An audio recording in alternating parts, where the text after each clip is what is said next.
You're listening to the PJF Podcast, a show dedicated to decoding elite sports performance and fitness. I'm Paul Fabritz, and I'm an MBA strength and conditioning and performance trainer. If you want to become superhuman, take your fitness, and take your sports performance to the next level, this is the podcast for you. Let's do it. The PJF Podcast is brought to you by Upper Echelon. Remember, all squids get 20% off all orders. Use the discount code PJF Performance. This is not just a supplement company that I back. I co-founded this company, and the reason I did it is I wanted to give you guys the highest quality supplements that we can possibly get our hands on, and that's what we did with Upper Echelon. Everything is third-party tested, so what we say is in the bottle is exactly what's in the bottle. There's no fluff. There's no unnecessary additives. It is straight, high-quality whey protein. We now have our sleep support supplement, and we also have our collagen that is helping people with joint and tendon pain. Again, that discount code is PJF Performance, all one word, and you can find all of our supplements at uenutrition.com. All right, guys, today we got a special guest. Andy Barr is on the podcast. He's helped rehab a lot of your favorite players. Rehabbed, maybe more than anybody that I know. He's rehabbed KD's Achilles, and he's in Brooklyn right now working with their superstar players. Appreciate being on the podcast, Andy. It's an absolute pleasure to be here, mate. Thanks for having me. Yeah, of course. So give us a little bit of a background on how you kind of blew up in this field. How did you go from regular physical therapist to all of a sudden training the top superstar athletes? And it seems like anytime somebody gets hurt now, it's like I'm going to see them show up in your gym some way, in some form. Yeah, no, thank you. It's been a journey, like 20 years now working in elite sport. But I actually, my dream and ambition was to play professional sport myself. And I started as a professional soccer player, left home at 16, and unfortunately due to injury, I didn't quite fulfill that career potential. So I decided, well, what is another direction that I can go where I can use my experience as a pro athlete and all the things that I did wrong, and how can I use that experience to then help other athletes. So I started my career in England, training as a physiotherapist after that, and just looking at all the things around sport, and really enjoyed that area of specialization. And I was fortunate that I got a job straight out of university with a pro soccer team. I really just spent 10 years of educating myself as much as I can, sourcing the best therapists in the world. And fortunately I had athletes that I would travel with to go and see them and work with them. And then at Bolton, the team that I first started with, we would bring top practitioners in to just get experience and education, and just try to really deepen my knowledge base as much as I could. Mm-hmm. And I was fortunate that in my first 10 years I knew the sport, so I knew soccer inside out because I played it at a high level. And that really made it easy for me to communicate with the athletes and the coaches, and I understood the game really well. And I think that really helped with me accelerate my career, with having limited experience as a physio in that sport. But I just was catapulted through the levels with these teams very early on. So at 21, I was one of the youngest first-team physios in the Premier League, running out on the field in front of 20, 30,000 people at a time. Yeah. And dealing with injuries. So that's awesome. That is underrated, of just knowing the sport and being able to navigate and relate to the players. I think that's so underrated. I mean, it's the most important thing. Yeah. Knowing the sport, because communication is the highest order of what you need when you're in any area, in any environment, in any industry. So especially in sport. So having a deep understanding of the game really does help accelerate your career path, and that's what I had. So because I played, I knew the game really well, and then I started to get to know the industry. And within soccer, it's kind of held in an echelon of one of the most forward thinking in sports science and medicine. So because I had that background, it gave me access to going to visit other teams, and they were interested in what I was doing and my knowledge base in what we did in soccer, because we were like leading, we're at the forefront of sports science and medicine. So I was fortunate that my background allowed me that experience. But I tried to educate myself as much as I could and get as much experience as I could in those early years. And like I said, that catapulted me to working with other teams and leading medical departments. I worked for a couple of other Premier League teams after Bolton. I worked for Southampton, and then finished at Manchester City. And then during my time there, my area of interest was always about maximizing an athlete performance and getting them to avoid injury. So injury prevention and working with the performance team to try and reduce risk. So I developed a lot of good relationships with the strength and conditioning and fitness coaches, although my background is mainly physical therapy, just to try and bridge that gap. So I think having a broader knowledge in that area really helped me grow my understanding of what it takes to help an athlete stay healthy. Right. So I was really always on that side of things. And then when I would do research and travel, I would go to different teams and just try and go as many conferences as I can and network as much as possible and meet people. And on my travels, I spent one summer going to the US because Man City at the time were looking at building this state-of-the-art training facility, and the US was a place that had a lot of teams with a lot of great training facilities. So I went out and had a look at these different locations, and while I was on my travels, I went to the Knicks, and they were very interested in my skill set at the time. They wanted to bring someone in that was understood injuries, but was more on the performance side to help the athletes stay healthy. And that was something that I was doing at Man City at the time. I was kind of bridging that gap. So the opportunity came about, which was a unique opportunity because there wasn't many foreigners working in the NBA at the time. I was probably one of the first to come into the league. Wow. And take a lot of the experiences that I had from working in soccer and introduce some of that into basketball. Yeah. But as I said before, like, knowing the culture is significant, and you have to understand the game and know the game. So there was a transition point for me coming from soccer into basketball. And at first, I love basketball when I went into the game, but my depth of knowledge, I never played professionally, I never played at an elite level, was nothing compared to soccer. So it took me some time to learn the game. Yep. And once I did that, that's when I started to get more buy-in and more results. And right. Here I am today. I worked in the NBA for 6 years with the Knicks, and then decided that I wanted to have a little bit more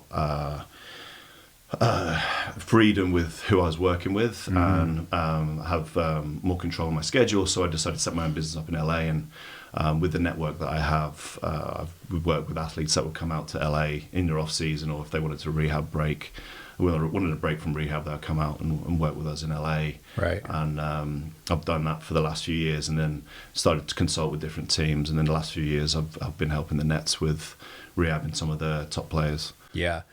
Man, that's awesome. That's a great story. I like that it started with, I went around, I learned from physical therapists, I worked probably for not a lot of money or for free, right? And totally. I was getting paid zilch when I first started. I can't remember how much it was, but it was hardly anything. Yeah. Like pins. But I wasn't doing it for the money. I was doing it for the long-term gain, like putting the groundwork in, going through the process, experiencing it, seeing what the best of the best do, and just like doing anything I can to go and visit them. Like I'd fly around the world just to see these people out of my, fortunately with the team at times, but even out of my own pocket, it was all about education, getting really good in-depth knowledge of my field, but not just my field, everyone else's field, like understanding coaches, understanding what the S&C and the fitness world are doing, just because it's about relationships and connecting and understanding all the different facets of what makes an athlete or a player essentially. I think people tend to over-specialize sometimes, and it's good to be a master of something, but you have to be able take a step back and see everything and understand a little bit about the skill and understand about what's going on in their team practice and their strength and conditioning and their rehab. If you're on the front lines working with people, you have to be able to see the big picture. I think sometimes people specialize too much and they become really good at their job in physical therapy, but they don't study from strength coaches and they don't see the actual movements that they're making on the court. And it's like you're not seeing the whole picture, so it doesn't matter how good you are at physical therapy, you can't bridge the gap. And the biggest issue in elite sport is when people work in silo. Yeah. And it's a team behind a team behind a team. So you've got the team. It's not an individual sport, and with the sports I work in aren't individual sports, they're team sports, and they're managed by teams. So you have to know everyone's role in the team so you can maximize the outcomes, because everybody, you can't be a master of everything, so you need to lean on everyone else to make your job successful. So you need to know what everyone else is doing within that team to make the outcome most effective. And I've always said I'd rather work within a team of great practitioners that want to work together as a team, that aren't like the top practitioners, but like know how to work together to get the best out of the common goal, which is, winning and helping the athlete succeed, than a bunch of top practitioners that work together in silo and don't care about what anyone else is and really just working for themselves, right, and not for the player. 100%. Talk to us a little bit about kind of your philosophy, like what you're getting really great results, and we can see that. We see, players come in and rehab and they're coming out and performing at the same level, some of them at the better level when they come back. And what is kind of some of the secret sauce?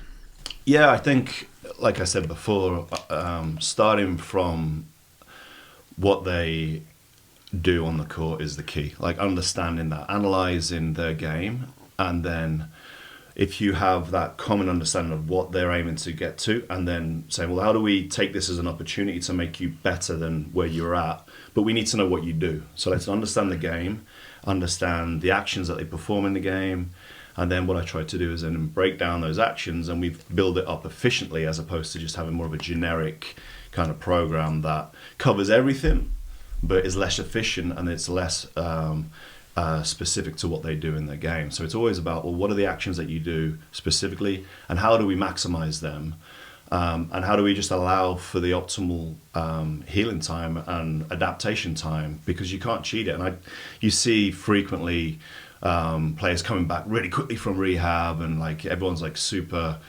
impressed by somebody who comes back super quick from an injury. But the bottom line is physiology, and we can, optimize a window of recovery, but often there's a certain amount of time that it takes. And if you take your time and go through the process and build and adapt and build specifically, you're gonna have better outcomes. So I think it's just like periodizing, laying out a plan, and being really specific and going off of a reference that is very accurate to the game and what they do. And that's kind of my methodology. Yeah. So kind of just look at what they're doing on the court and then kind of work backwards from there. Love it. Since you mentioned recovery time, what do you think about I forgot the NFL player's name, but he had a 6-month return from Achilles. He had Achilles rupture, had surgery, and then 6 months later he's back playing. What are your thoughts on that? Is faster better, or do you have a kind of philosophy of like there's a certain amount of time and we would rather push that a little bit longer for their benefit long term? Yeah, I think, like I said before, you can get back quicker, but the risk of you having a reoccurrence or having an injury somewhere else in your body that's kind of detrimental is exponentially higher, because we know that it takes time to adapt to the game, and you're not just reconditioning your physiology, you're reconditioning your psychology. And being out a certain period of time, it takes time to have those practices on your belt and recognize those patterns and be able to respond quickly to those patterns that you did before, which help you avoid instances of getting injured. And it also helps you, develop the durability again and the chronic load of exposure to your sport before you return to that high level of competition. Yeah. And that's a good point with like you mentioned the patterns, like seeing things, like it's a brain thing as well. It's not the injury. It's like, anybody who's played basketball knows what it feels like to take a month or 2 months off and come back, and timing is off. You don't see things as fast. And those are the moments that we're most at risk for injury. And just because our brains just aren't seeing things as fast and reacting fast enough. So yeah, just from like, from that standpoint, outside of the injury itself, I think it's important to like gradually get back in and, like you said, get enough practices under your belt. Yeah, well, there's the layers of the game, isn't there? So it's like at the highest order, you've got communication. So that's what you do on the team level. So you need to be able to reestablish their ability to communicate well. So exposure to playing in practice is important, but you can't do that for a certain period of time. So you've got to get to that. And below that, at the individual level, it's then making decisions and understanding, the timing and when they should make that action and when they should execute it. And then their ability to execute and having the accurate movements is something that needs to be trained too. And then the fitness is just repeating that over and over again. So building them up to be able to add those layers into the rehab takes time. So you've got to, first of all, get them into a position where they can move effectively and they've got the strength and the coordination and the ability to get into position so they can, perform their actions. But then once they can perform the basic action, it's then, okay, we've trained the movements, we've trained the basic action, but now we've got to train the basketball action, which involves communication, decision making, executing it and repeating that. Yep. And then gradually building up the quantity of those actions over time, because it's not just about going on your own and being able to jump and land and shoot. You need an opponent. You need to react to that opponent. You need to have an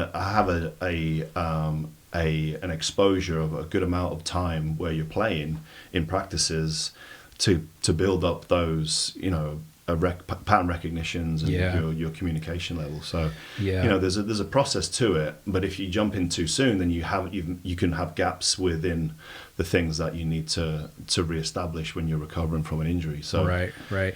What do you think about kind of the psychology of coming back from an injury? I know that there's a lot of guys that they might have a stronger tendon or stronger ligament or whatever was injured in the first place, and they should start to trust it, but it might take several years before they actually really trust it. What is that psychological side? What's kind of that approach that you take?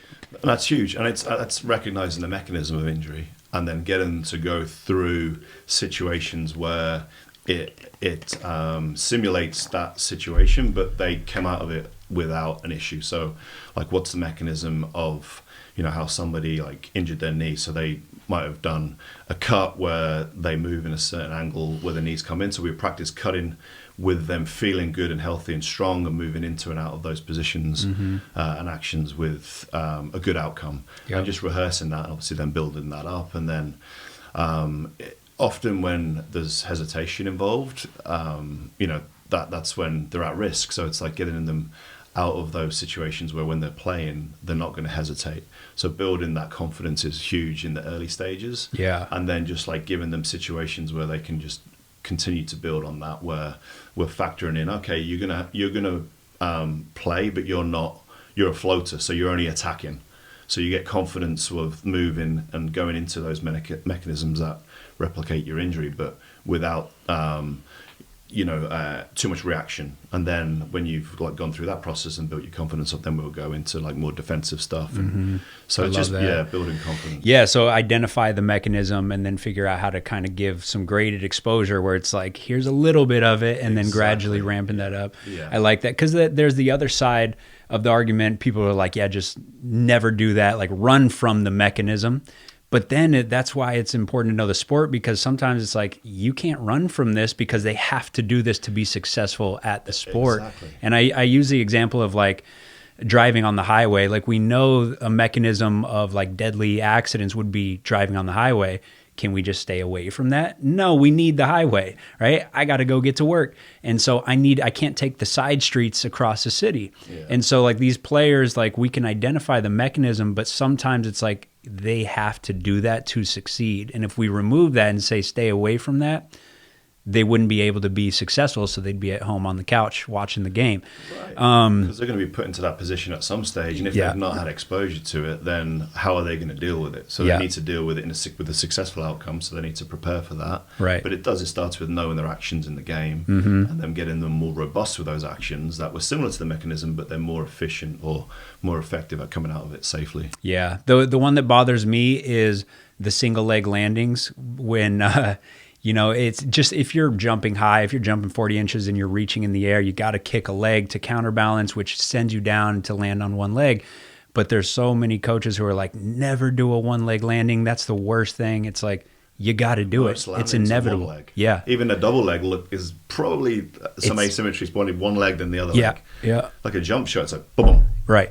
So it's always, hard to just do double leg landing, but you need that. And if you ran from that and you say, okay, you can't land on one leg, and you actually drilled that into them. One, players don't listen when it doesn't make sense for their body. They just ignore what you tell them. But let's just say, for sake of example, that they did listen to you and they do all of their landings on two legs. Well, now you get up and you're reaching for something and you're off balance, and now you don't kick a leg to counterbalance. So now you're trying to come down on 2 feet, but you don't have the counterbalance. Now you would actually land on your back. You would land flat on your back, or you'd have neck injuries, and it's much worse by running from that mechanism. It's like, let's just train for it. Let's do single leg plyos to handle those impacts.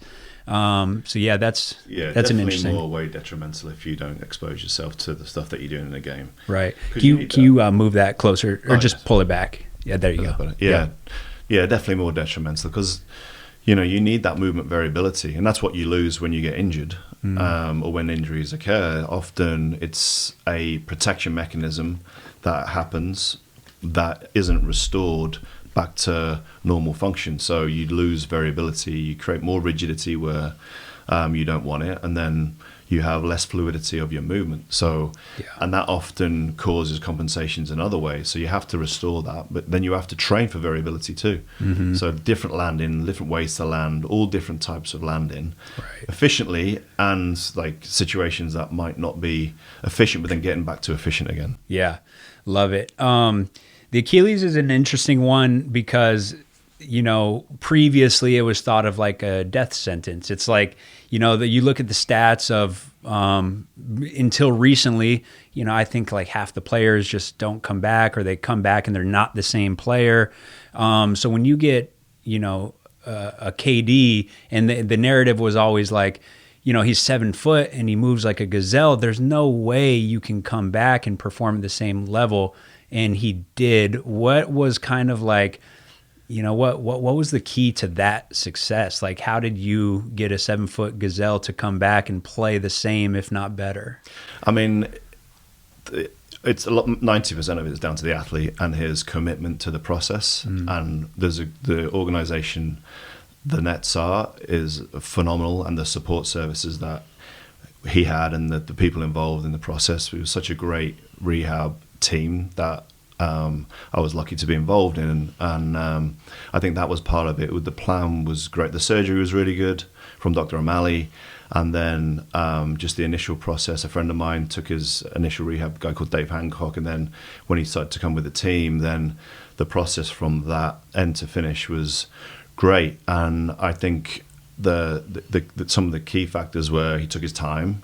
He didn't want to rush back. He we were very specific with what the end game was. And like I said before, my philosophy with all the athletes that I work with is, let's create a reference around your game, and how do we then get you perform those actions really efficiently, and like just get you even better than what you were before. So it's like the goal was never just to bring him back from my perspective as to what he was before he got injured. It was to get him better, and that was what we said. It's like, why can't you use this as an opportunity? So because you hear it all the time, like players coming back from Achilles, and a lot of the doctors were saying, you're lucky if you get 80% back, but 80% of him is still a phenomenal player. But we were like, no, why 8%? Why not 100%? Why not? Let's just try and take your time to do everything we possibly can. And my my original advice was, let's just really focus on getting that foundation of strength, stiffness, restore the tendon capabilities, restore the quality of the tendon, and then transfer that into more elastic actions. And we spent a lot of time like developing that. So it's like really get that good strength foundation, and then do a lot of elastic actions that are based on the stuff that he does when he's playing, but lots of plyometric stuff to really enhance the tendon, the healthy tendon. Yeah. And then lots of playing, lots of like playing games and challenging. And we spent a lot of time in the off season just like playing a lot of pickup and just getting his rhythm back, and you know, really just being dedicated and being consistent. And consistency is the key with anything. And he was extremely consistent, full buy-in, dedication, and you know, that's why he's where he is today. Right. That's awesome. You know, he's I think in general, some people, I've seen people come back from an ACL and be a little bit more athletic before. And part of me is like, you've played basketball your whole life. And a guy like KD, to develop that level of skill, he's not taking months off. Like, he's been playing since he was a kid, year round, AAU, through college, into the NBA, high minutes. And it's almost like you get this year off to like go back and redevelop the foundation. So sometimes it's like, you know, you don't want to get injured, but you got to think of it like, if you're sitting at home and you're injured and you're trying to come back, it could be a blessing in disguise, because you might strengthen some muscles that you weren't going to previously strengthen because you were so focused on just playing. Exactly, and you don't have the time to do that. So it's almost like, well, how do we take advantage of this year? What else? What can we develop? And how do we make you more robust, stronger, more athletic? Like, what are the things that I can do? And then what else can you work on in your game, which is the most important thing when you are at that level to start doing that. Yeah, you can watch more film. The game might slow down when you come back because you watch so much film. That's huge. And that is like such a big factor in rehab, is like not only watching like the things that you do well, but watching the things that other great players do well, and then just constantly training your brain still on that team communication of the technical and the tactical side of things. So watching tons of film and watching footage and still stimulating the brain and getting in and around your peers, watching practice, being influential as a leader still, and developing your leadership skills and trying to help, you know, other younger players like develop, and that all of those things are advantages to your rehab, and will also, you know, allow for more of a successful outcome, because you're still, you know, stimulating the things that are lacking from, you know, what you'd normally get when you're playing. Yep. So just keeping that up is important. Right. Okay. Let's talk about prevention a little bit. Yeah. Let me run this theory by you. I've been bouncing around in my head. I haven't had anybody to bounce this idea off. So I was reading a book, I believe it was from Franz Bosch, and what he said was, he looked at MLS studies showing that it's 20 times more likely to get an ACL tear in a game than it is in practice. And you go, if it's all about biomechanics and it's all about position, you would see these injuries showing up in practice, because you do these moves thousands of times. In workouts, you're doing it thousands of times. But the ACL tears don't happen very often in practice. In workouts, they happen in the games. So his idea was, in games, the main cause is over-motivation. So because you're so motivated to win, you go outside of your movement bandwidth, right? So if this is my movement bandwidth in a game, I go outside of that to get something done. And there's also studies that when you're down by like 20 points or something like that in basketball, there's more ACL risk because you're trying so hard to come back. And so you're kind of just operating outside of your movement bandwidth, and that's why it's happening more often in games. And so I think then the takeaway from that is like, how do we make training a little bit more competitive? Maybe make it so that training isn't so stale. And then all of a sudden when they're in the game, it's like, that's the first time in a long time that they've been that motivated. And it's like, if you expose them to that in training and practice, you know, maybe that they start to become a little bit more resilient. The reaction time is better, right? 100%. And that's, you know, you've got to train the way you play. If you want to get better at basketball and you want to you've got to play basketball. At the bottom line is, you can't just think you're going to get better by doing 1,000 jump shots. Right. There's so many other characteristics of the game that you need to include to help you prepare for that. And you can modify elements of the game, but having an opponent is key. Yeah. So if you train without an opponent, it's not as much of a challenge than with an opponent. And like having more exposure to that more frequently is going to make you more prepared. But it's all about the intensity, like you're saying. Game intensity is different to practice intensity. So raising that practice intensity is going to help you prepare for game intensity. And if and you're used to that, then you're going to be more equipped to it. But if you are overextending yourself because you're not used to that intensity, then that's when the risk occurs. And he's right. I think like you have that bandwidth, and as you get fatigued, you're less capable at handling exposures outside of that bandwidth too. Yeah. So usually you see a lot of injuries are more towards the second half of the game, or later in the game when players get fatigued. But also when there's been a high acute spike in overload. So like at the end of pre-season, we still see a lot of injuries occurring because of the way they've trained for preparing for the season. They lose their freshness, so they're in a fatigue state, and then they go into a game which is higher intensity. They're slightly fatigued, and then they have less capability of handling that movement outside of their bandwidth. Yeah. When they're I just saw a study that was saying it's like 80% of Achilles tendinopathies happened with a previous spike in workload. And it's like, that's the meat and potatoes, is just looking at, let's make sure that we don't spike the workload. Don't spike don't spike the acute relative to our chronic. And yet we go on social media and it's all about like this exercise, that exercise. It's like, could we make that viral? Like, can we make acute to chronic workload ratios viral? Because that's at the end of the day, the meat and potatoes of injury reduction, I think. So much so. And like the more efficient you can be, like knowing the game, knowing your sport, and just like really focusing on things that are going to benefit you is important. But just doing a huge volume of stuff, thinking that you're working hard, but you're not really working smart, just builds up chronic fatigue. And you're not being efficient, you're not really getting better, you're building up chronic fatigue. And I think the best athletes, they have more of an intuition of like, what do I need for my game to tweak it? And that's what I've seen with KD, is like everything he does is 100% maximal effort, but he doesn't do 1,000 and thousands of it. He just does everything that he needs, but at maximal effort. So he's growing from that. And then he stays fresh. And its recovery is just important. So it's keeping the freshness, which involves periodization, planning, allowing and modifying the program if you're in a more of a fatigue state. But then just having that plan from the outset really helps avoid some of those fatigue-related injuries.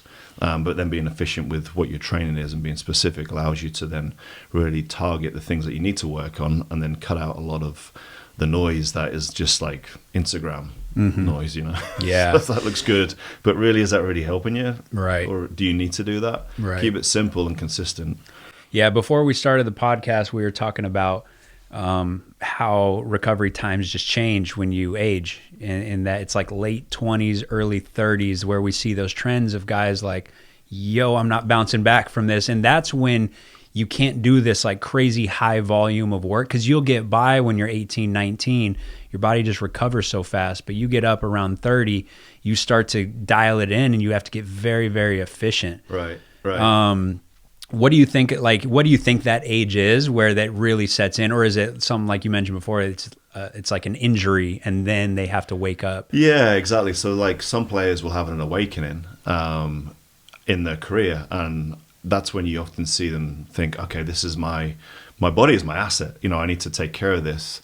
And unfortunately, a lot of the times it's not till later on in their career where they will have this awakening, and that's when they start to do things which is going to help with their recovery and have better habits to ensure that they're fresher when they're going into training. So better practices like improving their sleep habits and nutritional habits and training habits. But early on in their career, they might not need to do that. It's not sustainable, but often what you see is players can get away with not worrying about the recovery habits earlier on, but it's an investment that they're losing out on later on in their career. So what I've seen is the players that figure that stuff out sooner in their career at an early age, whether it's because they've had an injury or they just had good advice, or they're intelligent enough to understand that they need to take care of their main asset, that investment really allows them to have more of a longevitous career and go on into late 30s, and that decline is there's less of a slope to that. It's definitely more gradual, and they can do what they love doing for longer. So I think the sooner they get that and understand that investment is important for that to reduce that decline, the better. But often it doesn't happen until a significant injuries occurred, and then it's like, oh, I need to really focus on like avoiding this from happening again. What are all the things that I can do? But yeah, what I find is it's around that 30, 31, 32 age where you usually start to see that decline, and it comes faster with players that don't take care of themselves as much as what it does with other players. And you see it, like LeBron, like he's still putting up numbers like he did when he was on early in his career. Yeah. But he has invested in his body. And he's known for that, which is great. And it's great for our industry that you've got somebody who's playing at that level, at that age, that is preaching that you need to take care of your body at an early age, because this is what the results can be. Yes. Yeah, I think the 90% of players start taking it very serious once they have that wake-up call or once they age. But LeBron has been doing that since age 19. Yeah. And it just shows when you take care of your body early on, you're setting up your later career. Sure. I was just reading a study that suggested the plyometrics you do before age 22 set up your bone, sets you up like in your 80s, because you're so adaptable. For men, it was like 22. For women, it was 20. You're so adaptable before that age that like the things you do, you're building up your bone mass and your bone density. And then we're supposed to, like, probably not basketball players, but the average person's going to lose like 4% of that per decade. Right. So if you start at the top of the mountain before age 22, it's such a gradual decline compared to like not taking care of yourself early on, starting at the bottom and then trying to climb this uphill battle. And yeah, exactly. It's just like building those good habits on all areas. Yeah. So good behaviors on and off the court. Then good training habits, that really leads for great long-term results. Mm-hmm. So yeah, I totally agree, and it makes complete sense. And you're better off starting at the top of the mountain and only having, it's going to take you a lot longer to get to the bottom than if you start at the bottom of the mountain. Exactly. Yeah, and LeBron did that. Like, man, breaking down he's one of the few guys in the upper 30s who has almost the same elasticity. And I was mentioning to you earlier, I think a lot of people in their 30s will still have similar explosiveness, like muscular power, but that elasticity goes, that bounce, the spring, the effortless athleticism goes, and he still just springs off one foot like a gazelle. Crazy. It's unreal. Yeah, no, he does. I mean, some of that must be genetics. Yeah, I think he recovers between workouts like on a whole nother level. He seems like that guy who just can go just pound, and then the next day be ready to go. Yeah, and like recovery is even more essential, as we were saying before, as you get older, because it takes longer to recover, but you can be inefficient with your recovery habits. So you can, if you're in that 30s age group and you're not getting adequate sleep and your nutrition isn't optimal, then it's going to take you longer to recover when you need more recovery. So if you need to be more efficient with your recovery methods in that age group to allow for that, optimization of freshness for when you play again. Right. So and he does everything he can to facilitate that. So which is why you can keep doing it. But if you don't put that time in or like take care of it, then it's going to be a lot harder, and then injury risk goes up and performance drops. Yeah. Okay. So I heard he spends $1 million or $2 million a year on his body or something like that. If you're an NBA player, you're coming into the league and you say, okay, I'm going to have a $1 million budget, where does that money go? So what's your first hire? Is it a PT? Is it a chef? Where would you spend that money? That's a great question. And I think you probably need somebody that can understand all facets of what's needed, who might be maybe somebody like it doesn't necessarily need to be a PT, but somebody that has got experience in what it takes with an elite sport. So a high-level fitness or strength coach or a PT that can help coordinate all the methods. So a quarterback. Hire your quarterback who can put everybody else in place. Because it's, like I said before, it's about working as a team behind a team.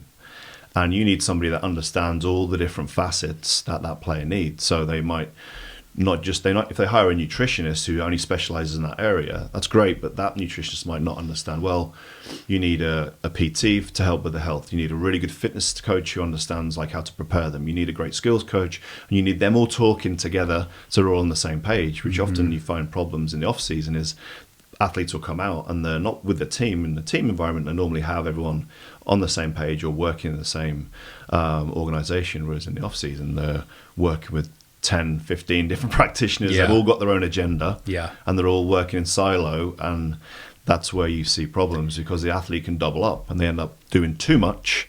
Or That's the biggest thing is like there's so many like a skills trainer will finish their workouts with like 30 maximal dunks.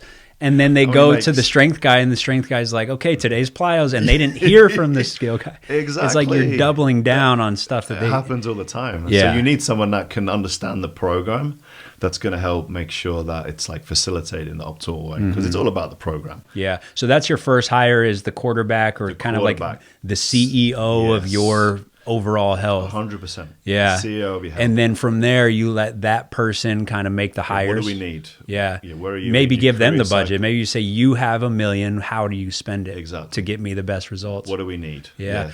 It is interesting. It starts with, I think the agents are the CEO. Yeah. And I think that is a bit of an issue because they don't study this stuff. 100%. So the agents will hire me like, hey, he needs this. So they'll hire me and then they'll hire the PT and then they'll hire the nutrition and the skills. And sometimes I'm like, I know what skills trainer is best for this guy. And I know what skills trainer works best with me. Yes. And I know what nutritionists work. And so it's like, the agents kind of have to pass that on. The agents should hire the CEO exactly and pass that task on. Some agencies are doing that a little bit more now, but that is always the issue. It's like the agency have their preferred people that they work with, but often there isn't that synergy. Yeah. Because the relationships might not necessarily be there. Or they're doing it because of pre-existing relationships. And like you said, that might not be necessarily the best fit for that athlete. Whereas if you bring someone on who is the performance coordinator or high performance coordinator that can help suggest from their experience and expertise that these people are the best for this athlete in this stage of their career. Yeah. What relate to their position, all the other dynamics. There's so many facets that you can include if you have that experience. So Right. I think that's the new wave of where agencies are going to go is like bringing in somebody to kind of oversee that. Yeah. And it's happening. I think they see long-term the money comes back when their players are healthy. If you're just extending one more contract, that's already worth it for them. Oh, massively. And then you think about these agencies that represent 20 guys who all of them will go on and make tens of millions, if not hundreds of millions. Right. And you start looking at, okay, this is my percentage on that 100 million. If they can get to this next contract, it's like, why would we cut corners in training? Totally. It's like, let's spend as much as possible. Like, let's get the best possible training. Right. Like, that's not where you want to cut corners. Never. No way. I mean, like, that's your asset. And it's like the best ability is availability. Yeah. So you've got to be healthy, number one, and then that's going to help, get that. Teams look at injury history as a factor, how healthy you've been when you sign that next contract. So it's like, it's not about the contract you have. It's always about, well, I could probably get another one. Yeah. But what about the one in your 30s? You want that one in your early 30s the same as your late 20s.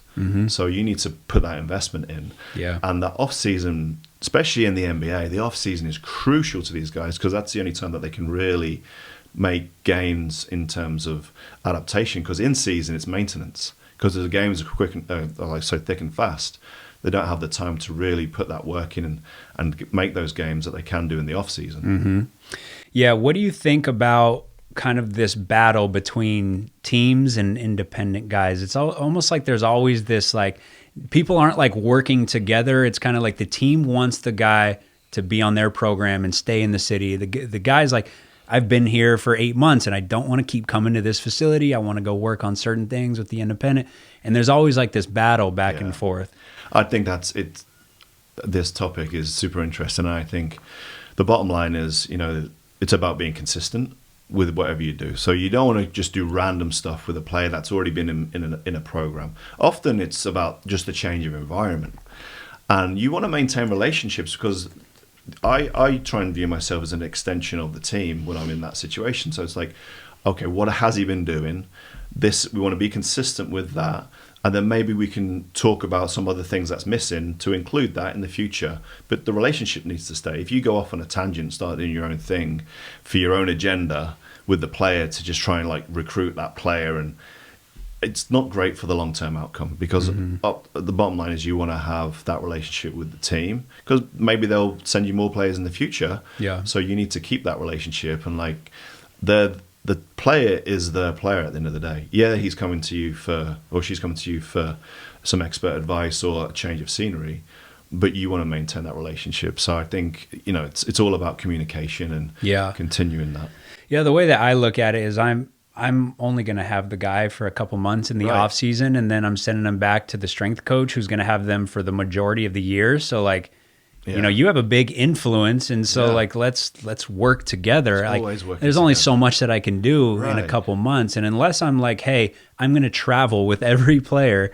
And I'm not going to do that. I don't have the time to do that. It's impossible. In season, it's just like you can't get that work in that you want to do off season anyway. So it's like, So you got to work together. And then what do you think about like the social media side, where it's like people are taking credit for the success of an athlete, but then that same guy gets hurt and they're like, I have no influence. It was so-and-so, place blame as soon as it doesn't go their way. There's so many facets to what happened when somebody gets injured. And also when there's a success, like with KD, I was involved in it. I'm not hanging my hat saying that the player is because I was involved in that rehab process. There's so many factors to it.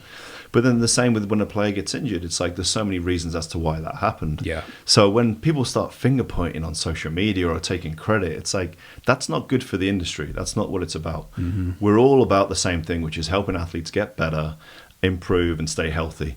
So we should all be supporting each other, not criticizing each other and like pointing things out. Oh, that's why he got injured because he worked with them, or the team did this or that. You don't know the insight. You don't know the backstory. You don't know the context. Context is key with every situation. So it's so complex that it's almost like you have to like dive in and learn a ton for like over a decade to realize just how complex it is. And the more you learn, the more you realize that it's even more complex than you could ever have imagined. I don't think I really understood it until I was in my early 30s, the complexity. Because when I first started my career, there was certain things that I did intuitively.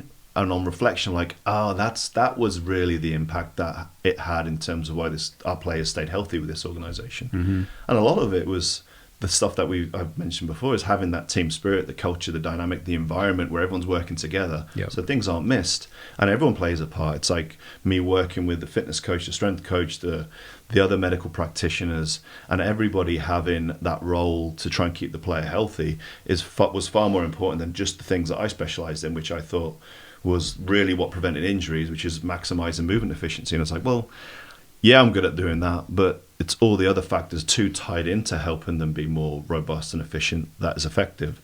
So then when I start to look at programming and basketball management, not just load management, but just managing the whole process, and the importance of nutrition and psychology and the levels of energy and how psychology can affect energy and all the different other facets to staying fresh and staying healthy, then I was like, what I do is only what I specialize in is only a small facet to what helps somebody stay healthy, but I acknowledge so many other areas. That's why it's working together as a team is so important, because that's what really ultimately helps our athletes stay healthy. Yeah. Working together. 100%. It's, the people that are best at biomechanics and they focus on that, every injury for them, it's like, it's biomechanics, right? If all you have is a hammer, everything looks like a nail. But then there's going to be a sleep guy who's like, well, it's probably sleep. And then there's a nutrition guy who's like, no, it's probably nutrition. Whatever you study, you think that's caused the injury. Factor. And it's like, it could be all of them. It could be all. It probably is. Yeah. It usually is. Because we know fatigue. Like the lack of sleep led to slower reaction time, and then you didn't get the foot in the right place at the right time when you normally would have, and then it's a biomechanical injury. So you see the biomechanics and you're like, oh, it's that. This actually happened. A trainer posted about like, this guy is training the wrong way, and so he He struck on this part of the foot, but then I know the coach who works with the guy, and it turns out he was having cramping problems. He was dehydrated. And so he went to step and his calf cramped, and then he hit on the wrong side of the foot. So it was like you looked at the biomechanics, but that was nutrition, that was hydration. Exactly. It's so complex. Yeah. And then, like the biggest issue in the NBA in terms of staying fresh is the travel.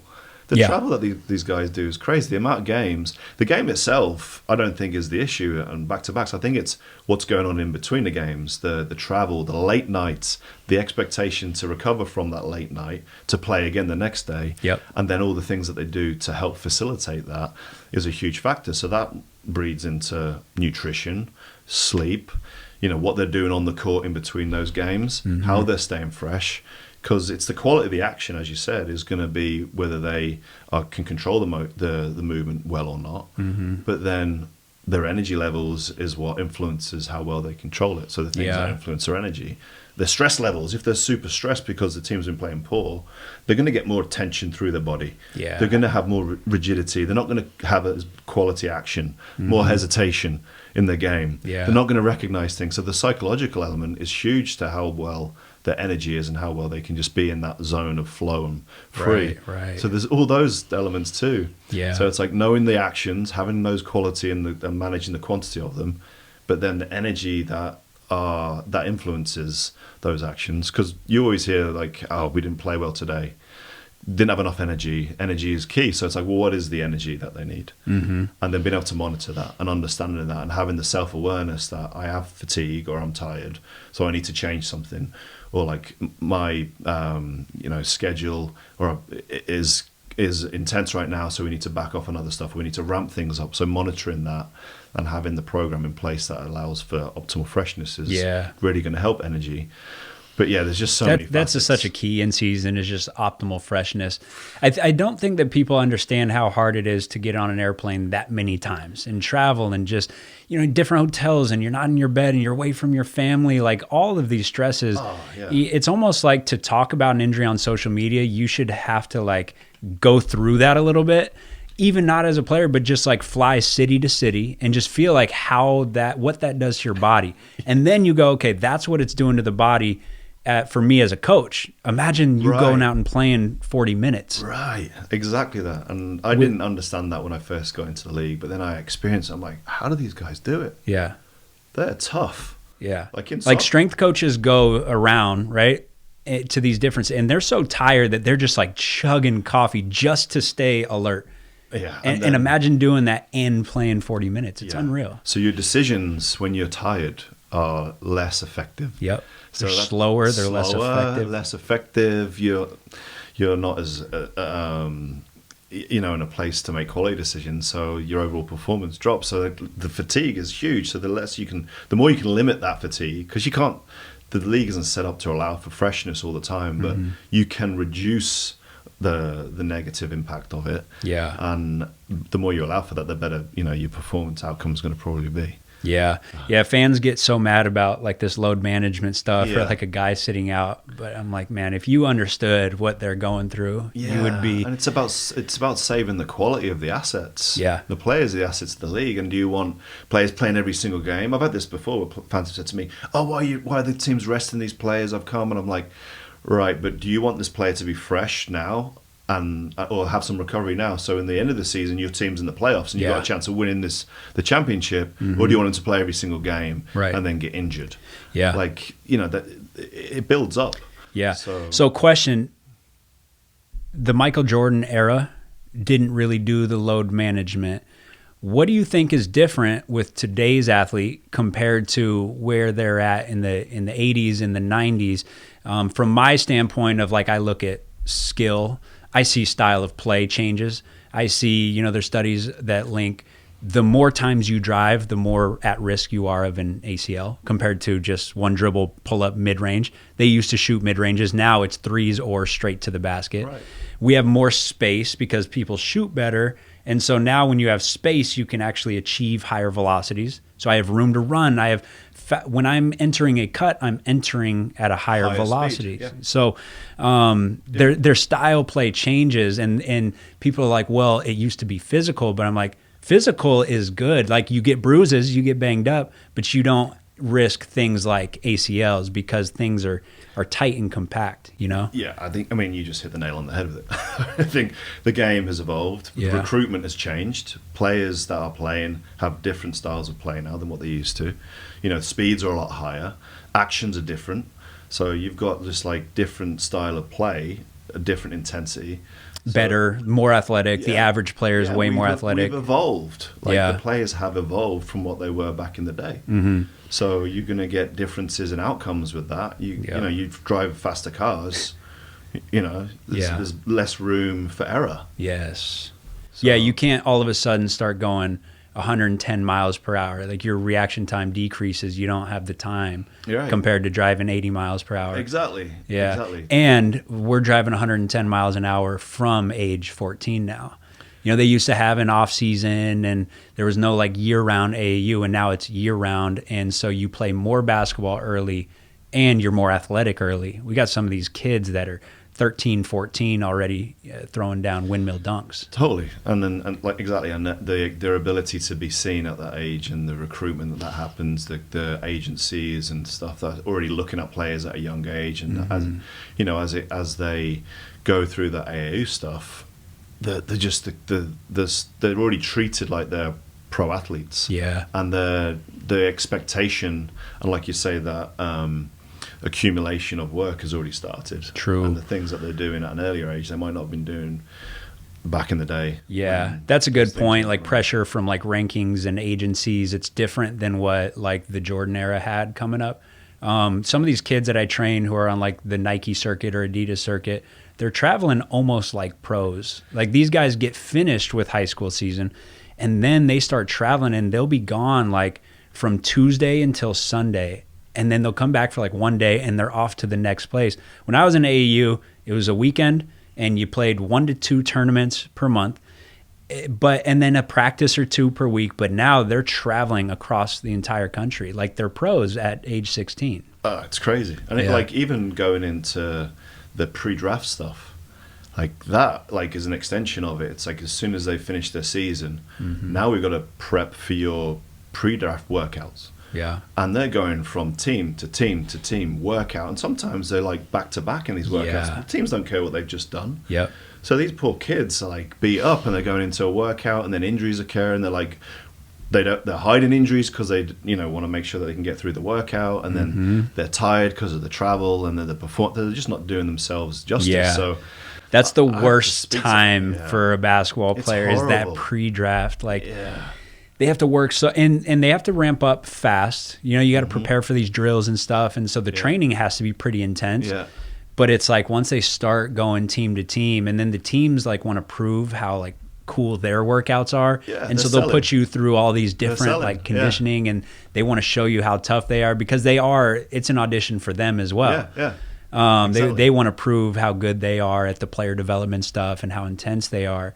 So you don't want to be that one team who's like, we're not going to do much today. It's like, no, we're doing our conditioning test. Everyone's getting judged. Yeah. So it's really the responsibility of the agent to understand that and not like push the kids through so many workouts where it's going to lead to a problem. Which is tough for the late first round, second rounder guys where they have no leverage. It's like I got to get out in front of these teams. It really is. And that, so it's every day. And I used to like the agencies used to like kind of want me to keep pushing them through that time, but now I'm like, when you come back here to LA, like we're doing recovery stuff because you're going right back on the road. Right. So like we end up around that time, we end up really not training much. It's like, can I get some isometrics for some tissue tolerance, but I'm not going to do anything that drains you more.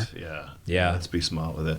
And that carries on into the season too with the rookies. Like we talk about the rookie wall, and I've seen that a few times with players that that often there's a misconception with young players having the ability to do more because they're fresher, as we would discuss, but there's also that adaptation that they need to go through to the league, and they go from like AAU where they're playing, a quarter of maybe a third of the amount of games that they play in the NBA. Yeah. And you've got all the other expectations, so the emotional drain of the season, the travel, as we just spoke about.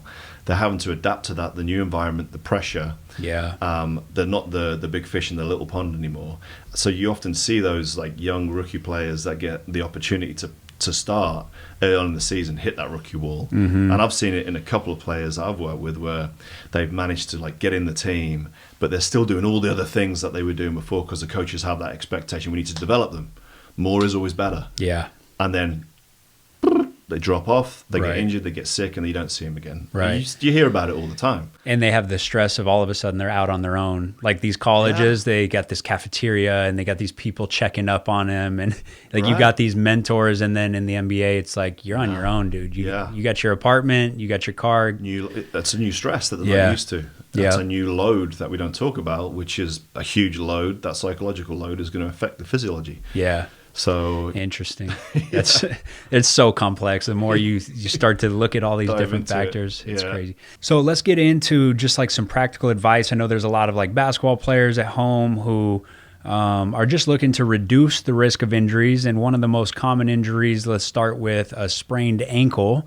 We accumulate a lot of these. I've probably had, I've probably had at least 30 sprained ankles throughout my career. Yeah. What's kind of like some practical advice on A, how to reduce the risk, and B, what do we do when we do sprain that ankle? Yeah, I mean, there's some good research out there and evidence to suggest like good proprioception training helps with reducing the risk of ankle sprain. So, you can't go wrong, adding that into your training program. I know, there's often doing unstable surface training can be a bit controversial at times, but if you think about a lot of the ankle sprains that occur in the league, it's when a player lands on someone's foot, so it is an unstable surface. So landing on a foot and like just having that ability to respond quickly to that turn, and it might not prevent it fully, but you can reduce the severity of it.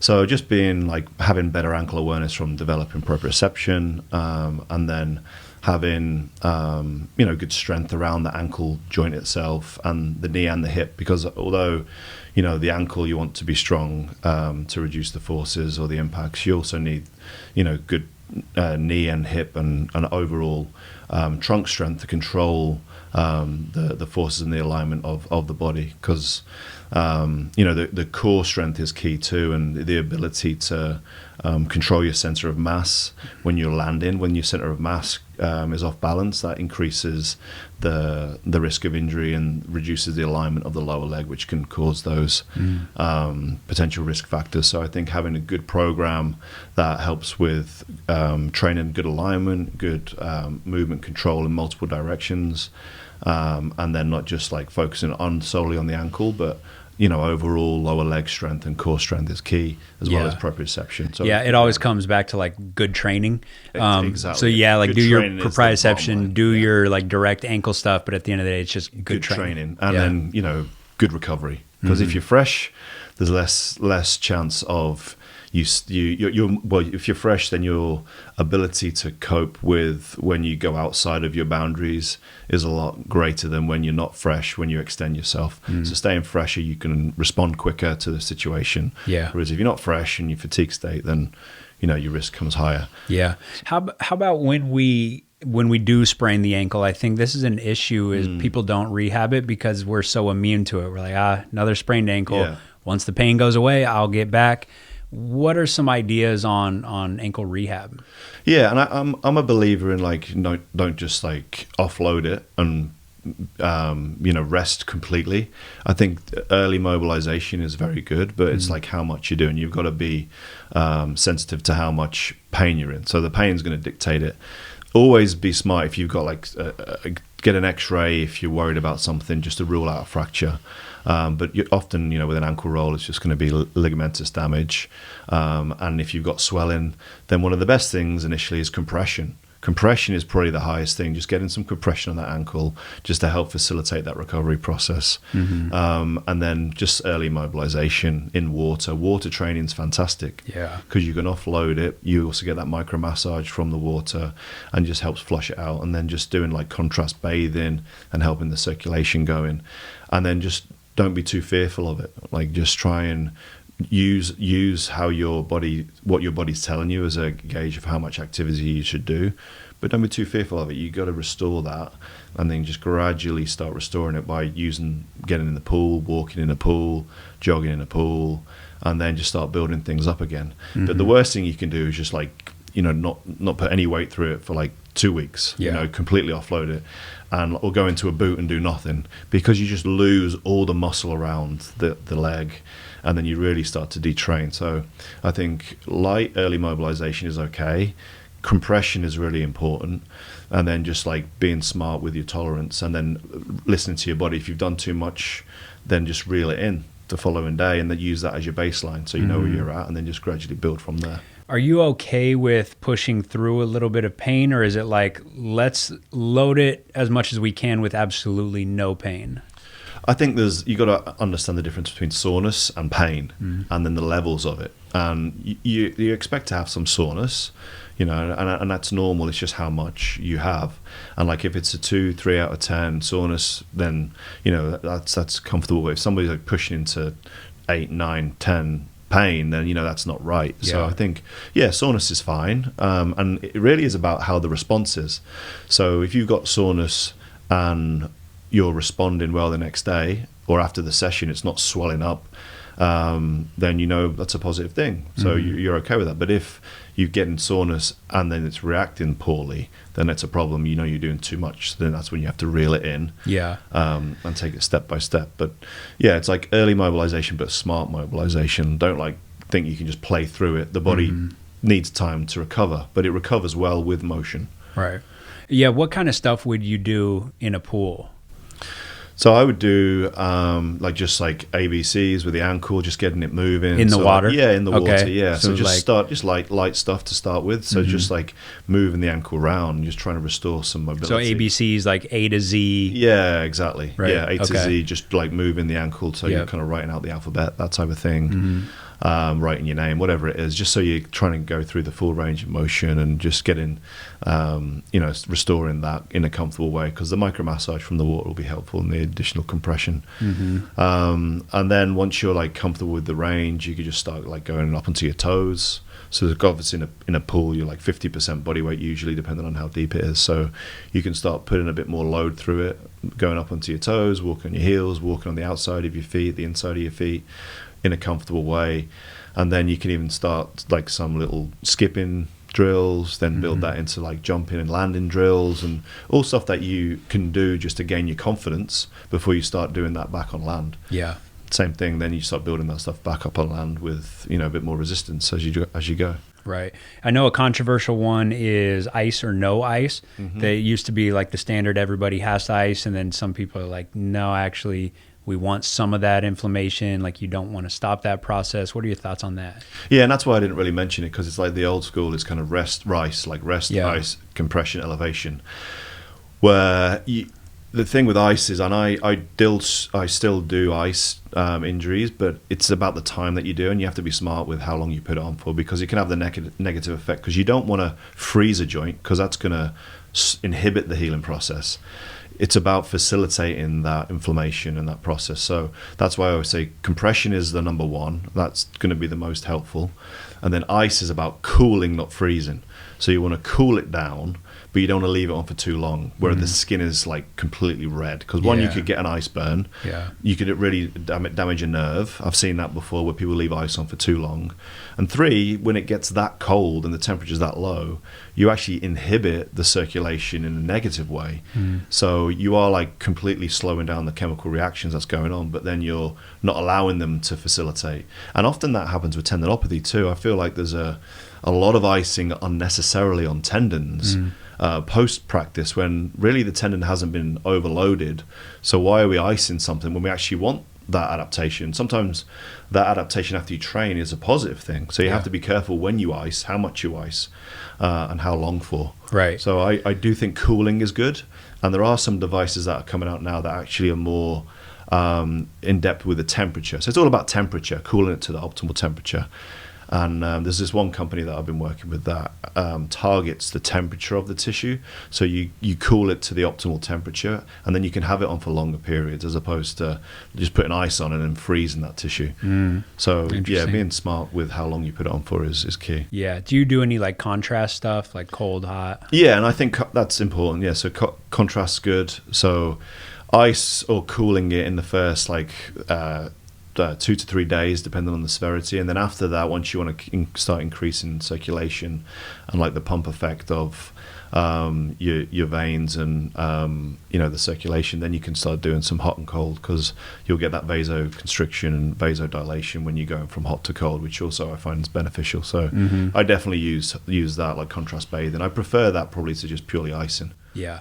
Okay. And then once it's time, kind of late stage rehab, when are you comfortable with them getting back on the court? Are you looking at the asymmetries between left and right? Like, are you doing hop tests or anything like that? And, the body's naturally a little bit asymmetrical. We're not going to be the same on both sides, but is there like a certain percentage or a certain amount that you want to see in that injured side compared to the non-injured? Yeah, I mean, usually you want to have at least like no more than 15% asymmetry. Ideally, within that 15% range is fine. And if you know what you were before you got injured, then you're just trying to get back to what you were before you got injured and not comparing left and right. So ideally, you have a baseline of certain measures that are important. So that's why I wish there was more universal measures, because like if I get a guy, after an injury, I would like to know what they were before. Correct. I would like to know what they were at the start. Like sometimes they'll have done a force plate test and you can get that data. It's like, great, we know where you were before. Exactly. And that's so important to the recovery process, is knowing where they're at previously.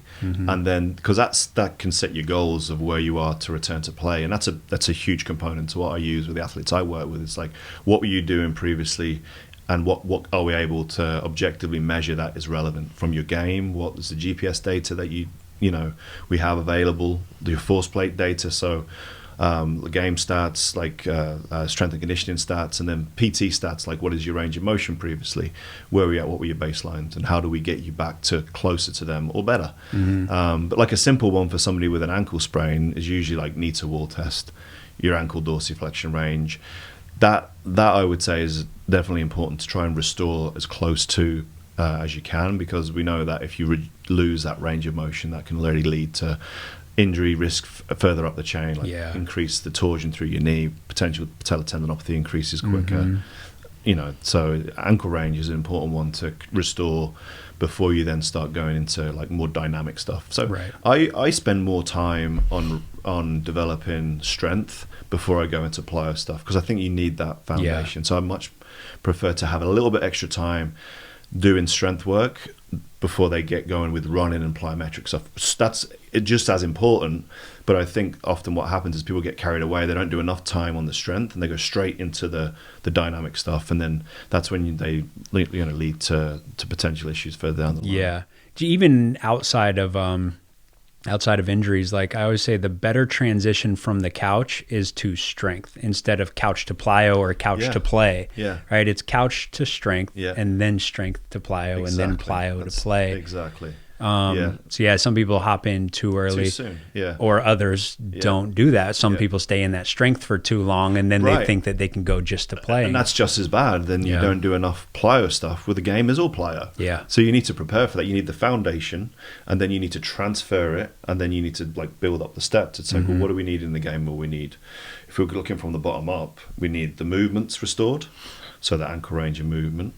Then we need the components of the action. So every action has chronologically 4 components to it from how I analyze it. So you've got the position of the action, the timing of that action, the direction of the action, and the speed of it. So we need to make sure that we're restoring all 4 things there before then they go on to playing. And the components of those 4 things are range of motion, flexibility, reaction time, and rhythm. And then your direction control is more about your ability to control the various motions of the body, to absorb the force, have the eccentric capability, and then to be able to produce the force for the power. Yeah. And then the speed is all about creating those powerful explosive actions, and then reactively, so being able to redistribute that force. So you have that plyometric side of it too. So you need to train those 4 things in sequence to allow for the full recovery. But then it's like, once you've done that, then we need to train the game. Yeah. And then it's about training decision making and communication with the other players. So it's like that kind of levels up, and then your fitness is being able to repeat that. So going through that process. Yeah, it's a good way to stay organized, just to look at those pillars. That's my kind of focus. That's how I like think about it. Yeah. It's like, that's the game. How do we break it down? What are the things they need before they can get back in? Because it's like, you can go back into each stage too soon, but are you able to get into position? You know, have you got the control of the direction of your body before you then add the speed? And you need that speed because a lot of the actions are explosive, and you need to be able to absorb to redistribute that force. So you need to train plyometrics. You need to do a lot of that before you then go into, you need to build up that chronic plyo load. Right. So it's just simple. Yeah, I kind of have a theory that a lot of injuries throughout a career stem from early ankle sprains. Because we get it's like we're kids and we're just healthy and springy and we're good, and then we go through AAU and we're just, every year it's like 2-3 sprained ankles, and people don't rehab it. It's just as soon as they're good to go, they get back. And we could have damaged mechanoreceptors that's changing the proprioceptive feedback, and so maybe we change the way we move entirely, or like we just offload that part. Like I offload the right leg, I get to that left leg, or I don't restore the range of motion. And like you said, now I got patellar tendinopathy. Like there's so many things that can stem from a small little ankle sprain. So much. Like the foot is the first thing that hits the ground. So it's like, what goes on there can have such a knock-on effect up the kinetic chain. So restoring or making sure that you've restored what you need for the game post-injury is important. So I would take those ankle sprains very seriously. Very seriously. For long-term health. And there's other things that you can probably do to see where you're at for each stage. So it's like at range of motion. And then just your overall calf strength, like left versus right. What are you able to do from an endurance perspective? How many calf raises can you do? Like just having that capacity is important. And then, what strength, where are you at in terms of your weights left and right? And then you can go into like hop tests, like how many hops can you do, lateral hops within a minute? Does your left equal your right? Are you able to do that multi-directional? And then you can do a triple hop test. And if you're within a range of 15% to your left, then you're like, okay, I'm at a position where I'm ready to cope with some of the demands of the game. And then you build up the actions that you can do on the court. So that's kind of like a pathway. Curious, I think a lot of people wouldn't understand what the triple hop test is. Like, what would you be measuring with that triple hop test? So triple hop test is like a horizontal power test, a horizontal reactive strength and power test. So single leg, and it's a repeated broad jump. So you're looking at horizontal force generation, ability to then absorb and redistribute that force in the same direction. But with a crossover, you can actually add the lateral challenge too. So that's one of the tests that I like to use, is the triple hop crossover test. And is it the eye test? Like you're just looking at the quality of it, or are you looking at the distance covered? Both. Yeah, always both. Okay. So ideally they have a similar distance covered, but then also what is the quality? And usually if your efficiency and the quality isn't there, then you're not going to get the quantity anyway with that test. Yeah. A lot of times the better the athlete, the better the compensator. So they might end up like, getting it as distance, but they do it off a totally different strategy. Like they might sink into their joints a little bit more, get a little more muscular power instead of like reactiveness, ground contact will change. That's what's really interesting, is people are just so good, so creative at compensating. Yeah, exactly. And you've got to take every test that you just said within the context, because they can cheat. Yeah. So it's not just about the numbers, it's about, how are they doing it, not just what they're doing. Yeah. So looking at the quality, because the athletes are a phenomenal compensator. Well, the body will compensate, but eventually you'll probably see an issue in another area if you don't, address that, or if you're rushing too soon. Right. And that's usually what happens if people come back from injury too soon. They haven't addressed all the potential compensations. Yeah. And so they'll get by for a certain amount of time, and then something will catch up with them. Exactly. Yeah. Right. Yeah. And then the other common one, other than ankle sprains, is patella tendinopathy, jumper's knee. Experience with that? Any things that you found throughout your career that's like really good for healing jumper's knee? Yeah. I'd assume it's that same stage, the same 4 pillars or whatever, but yeah, exactly. So knowing the cause of it is a start, or understanding what causes jumper's knee, which is usually just overload to the tendon. Like the tendon's like a thick rubber band, and you want to keep that elasticity within the tendon. But if you've overused it, then you start to develop degeneration within the tendon and damage within the tendon, and then that can cause that response of pain, which we need to address. So what I usually do is look at what the load pattern is, because the loading pattern, it's usually excessive amount of jumping which causes it, or and maybe if they've had an ankle injury, there might be some mechanical stuff that's causing some torsion through the tendon, but often it's a load related issue. So managing the load and being smart with where there's been spikes is like the first go-to. But if it's super acute and they need to take some time off, tendons essentially don't like rest. So some stimulation is always key. So isometric holds are often very good. So like a leg press is a good tool to use for tendinopathy. And that's probably my favorite tool. Leg press, or like a belt squat rack. Like a belt squat is good because you can like change the direction of force, but it's a little bit more functional. I quite like using a belt squat and doing isometrics in mid-range position, usually in a mid-range position, and depending on the severity or depending on what I'm trying to achieve, I'll change the prescription of the time and the load. And then I'll just see how they respond. But isometrics are very good for unhealthy tissue to restore that, because the force attenuation through the tendon changes with an isometric, and you actually start to stimulate the degenerative part of the tendon. So having holds where you are doing it at a higher force, so quite heavy load for short periods of time, can really help stimulate the regeneration of the tendon. So I quite like doing, on acute tendons, I'll do stuff where I'm using one times body weight to start with, or 1.2 times body weight in terms of the load, and do like 4 sets of 6-second holds on a leg press in a mid-range position. So maybe like 30-40 degree knee bend, no more than that. So it's an isometric quad, weight going through the full foot, and then they might have some soreness, but often that kind of helps with has an analgesic effect, but then it also helps the degenerative part of the tendon start to adapt, so you get a good response within the tendon. Now if it's too much, then I'll reel in the body weight and do less, but the goal would be to start building that isometric force up week by week, where they can actually tolerate more and more load, small percentages each week, maybe like 15 to 20% each week, and then over a period of time they've actually developed the tendon that's way more durable and is ready then to start doing more elastic work again. But it depends on how chronic it is. If it's more of just like an acute flare up, then sometimes just like longer isometric holds are pretty good. They've been shown to have good analgesic effect. So a similar thing where they can hold them up to 20 to 30 seconds is usually pretty good. And then that also works on more the muscle tendon junction stiffness, because sometimes tendinopathies can develop because there's too much passive stiffness. So you want good active stiffness at high force, but you want not too much passive stiffness at low forces.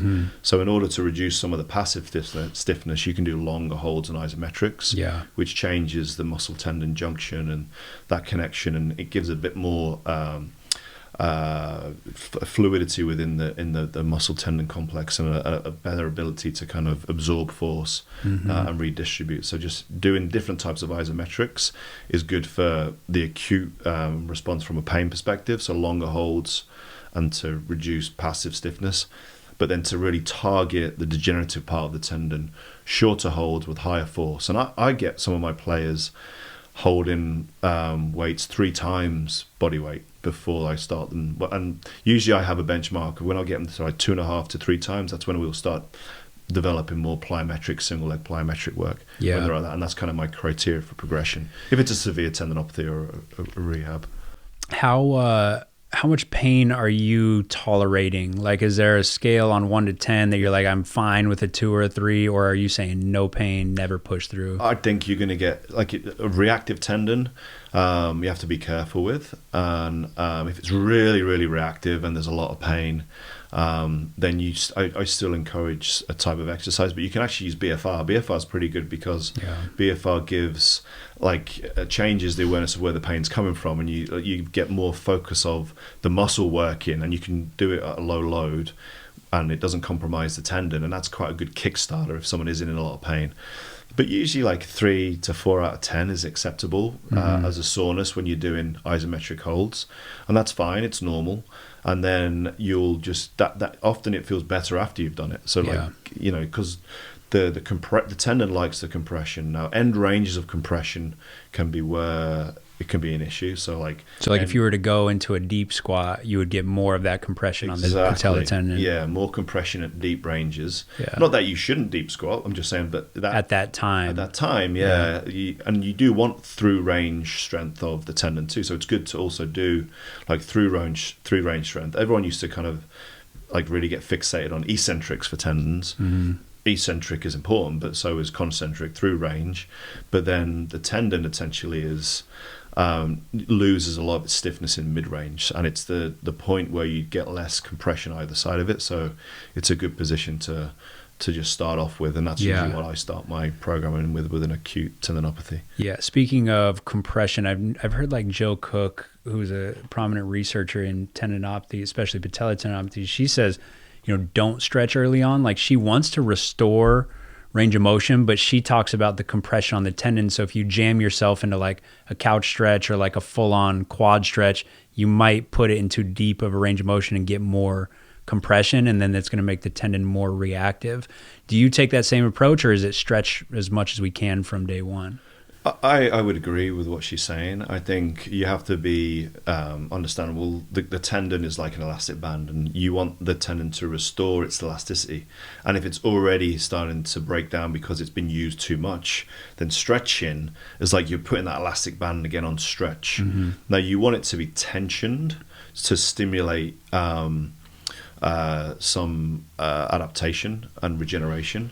So you want tensioning of it, which you can do by adding force, but stretching at end ranges can, really compromise, the compression factor, and also you're loading it at the points where it's possibly aggravated. Yeah. So I agree. I do think that you need range of motion, but you can maybe get that through other forms, like really relaxing the muscle, doing some foam rolling or deep tissue work in the muscle to restore range, as opposed to just static stretching initially. But yeah, that's what she recommends as well, is foam roll during that time. Yeah, it makes sense. And then I guess, kind of what is that process though? Once you get some load on it, when do we know we can get back into stretching? Because we need to restore that range of motion. I don't know if we just want to rely on foam rolling forever. Is there that point where you're let's test it a little bit? Yeah, I just think you don't. It's more how long you're doing it for. So you maintain your range of motion. You could do some light stretching. And it depends on how acute the injury is. And if you don't have discomfort doing a quad stretch, then that's fine, but you just don't want to rely on that as your recovery. So you maintain some range of motion, but maybe after 3 or 4 days, if it's a very acute flare up, that's when you could start adding in some of your flexibility stuff, because you still need it. The body still needs to feel those ranges of motion. You need to go into those positions. You need all movements. Yeah. There is no bad movement. It's just, how well you control that movement, and how well your body tolerates the forces on that. Mm-hmm. So exposing yourself to those stretches is important, but it's just more importantly is adding the load so it can adapt to it in terms of recovery. So I think, they need to have the flexibility to get into the position of their action. So you need, that range of motion. But ideally, initially, I would try and maintain some form of mid-range stuff, just where you're overloading the tendon before you start going into, more through range stretches and range of motion exercises. And so you said leg press is one of your go-tos. Yeah, and I'm not a huge leg press fan because it's not that functional, but it's safe in terms of how much you can load. and you can be very specific. Yeah. And that's why I use it from a physiological perspective. It's very good. Any thoughts on knee extension? Like a single that's single leg good. knee I extension? think you can get some good results on that too. Yeah. I use both of them, leg press and knee extension. Yeah. For isometric Yeah, goals. I like machines early on. Yeah, I do too. I use them a lot, and because you can be, it's safer, and you can be more specific with the load and eliminate things. And it's good to isolate joints because sometimes you need to isolate the area that needs that adaptation. And the leg press, the knee extension is very good at isolating the knee. It's hard to just isolate the knee. The leg press even doesn't do that because you've got the hip and the ankle involved. So the leg press, the knee extension can really help. Yeah, like we're talking about with compensations, like if that tendon is hurt, the athlete's going to figure out how to like load the hip more and like let's move around that area. Exactly. But we need you to get stressed through that area so that it can actually remodel. That knee specifically needs to have exposure to it where it's not compensating, so it can adapt and get strong. Yeah. And then that fits into the kinetic chain without compensation. So like let's take away the complexity and ability to compensate with different areas. That's why I've had a lot of success with knee extensions. Yep. The stress can't hide. Like the stress has to go through the anterior knee. Love it. Yeah. Really even like a Spanish squat, like that tends to work pretty well. Spanish squats are another way to do it. Yeah. Isolating the knee joint. Yeah. I think people try to like, with patella tendinopathy, they try to like make one exercise be like the greatest of all time. But the truth is like anything that allows stress to get through that area, anything that is slow, that's the main thing. And I think that's why people used to have success with eccentrics because it was slow. Slow, heavy resistance. And isometrics is the slowest form of strength training. And then some people, do eccentric and concentric. They go in just their normal and they get results there as long as it's slow. Yeah, exactly. You make the quad burn without making the tendon pain worse. Exactly. How I look at it is slow stuff for unhealthy tissue works. Fast stuff for healthy tissue, because to develop the healthy part of the tendon, you can't do slow work. Yeah, but you can't do the other. You can't keep doing fast stuff to help with the unhealthy part of the tendon. So you need to develop that slow, heavy stuff initially, but then you also need to do the fast stuff afterwards because you want to get stronger and you want to actually make the tendon more explosive and exposed to that elasticity. So the plyo stuff is just as important for the recovery. Yeah, I think people want to make a one size fits all. So it's like the slow stuff heals, like what you're saying, and it also bulletproofs for the game. But that's where it's like, no. Like you're not going to do these isometrics and then all of a sudden bulletproof against jumping. No chance. Like you got to jump to bulletproof against jumping. Yeah. Like specificity wins. Yeah, exactly. Yeah. So it's like there's healing and then there's injury reduction stuff. Yeah. And I think people blend those two worlds together a little bit too much instead of being like, this is what we need to heal, and then we move on through this progression. Yeah, just knowing the game. Yeah. And people also got to realize that some people think of it as like you have poor biomechanics and then it's going to cause a jumper's knee, which could. You're getting more load to that tendon. But the truth is the better jumpers end up getting it because you're sending more load through that tendon. Like, you know how to use your tendons, and that's what makes you so springy and bouncy. But it's like you're sending more force through that, and it's a load-related injury, so you're probably going to end up getting it. Like Michael Jordan had a bad case his whole career. I don't know any basketball player that doesn't have it. Yeah, because that's what they rely on the most. Right. The lower level basketball players don't have it, and the higher level do. The lower level, it's like shin splints and maybe patellofemoral pain. Like they don't know how to handle impacts. Exactly. But the higher level, they know how to handle the impacts. It's just that spring because they're putting so much force through that tendon. Yeah. So it's almost like it ends up being a badge of honor. Like, your tendinopathy. Right. That means I'm sending enough force through that tendon. You got tendinopathy? Yeah. You're explosive. It's like a you trophy. Must be athletic. Yeah. It's the jumper's trophy. How about it? Well, I tore mine. You must be really Yeah. That's funny. Yeah. And then is there any like other common injuries? I know like groin is a common injury in basketball players. Is there any other things that you just consistently see in basketball players? Tendinopathy is a big one. Patellofemoral joint issues also something that you see a lot. Not as much like thigh-related injuries as I would see in other sports, but you're seeing a bit more of it now because players are moving at higher speeds. So like been seeing some hamstring injuries recently. And I think a lot of it that around like muscle related injuries can be helped by improving like lumbar pelvic control and mechanics around that. But a lot of it is just the same themes as before. It's like making sure that, you know, they're prepared properly for the sport and as fresh as possible. So, but yeah, I've been seeing a few hamstring injuries, and then some shoulder stuff too. Like you see some, you know, tendonitis and overuse in the shoulder too sometimes from all the shooting that the players are doing. Yeah. Especially like coming out of COVID, like have you seen that change the how common some of these injuries are? Or did you see more injury? Because I know some people were like, oh, this is a great opportunity for them to finally rest their bodies. But I'm like, they're being removed from the game for the first time in their entire life.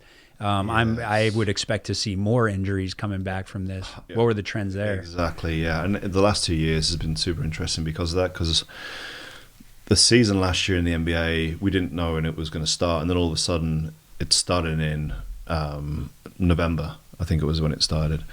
And originally the NBA were pitching that it was going to be like maybe January or March. So we don't know where everyone was at in terms of the level of fitness, because there's such a long gap between when the season finished to when it was started.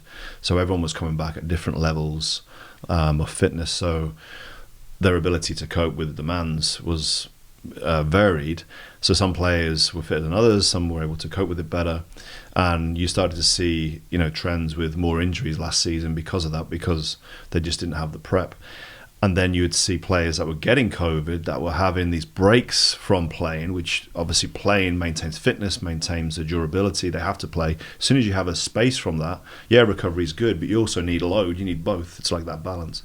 They're having like 10 days, sometimes 2 weeks off, where they can't get any basketball exposure, can't get to a court, can't do any training. So they're losing that durability of the tendons.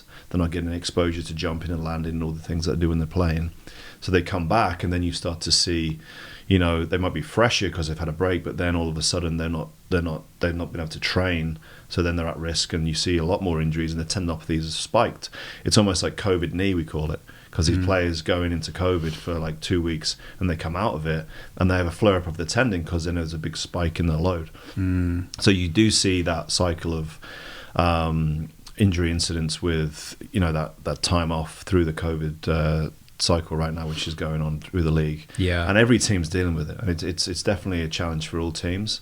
When they get put in those COVID protocols, you're like, it's a tough one. Yeah. Because it has a cycle. You know, the players that haven't been playing are then thrown in to play. So they're playing more than they used to. So they're getting exposed to extreme loads. So then they get issues. And then when they get injured, then the other players that have been resting come back. And then they're expected to play minutes that they were playing before they were playing. So it's like everybody gets a spike. It's in just workload. A vicious circle constantly. Yeah.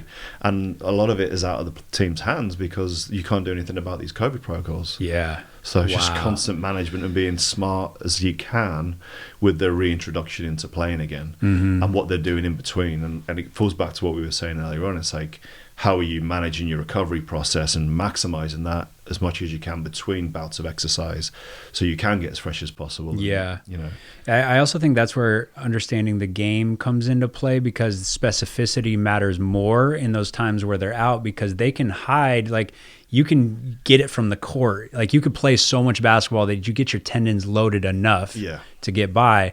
And so somebody could not really understand the plyo side and how to replicate game-like actions, but you're out for 10 days away from basketball.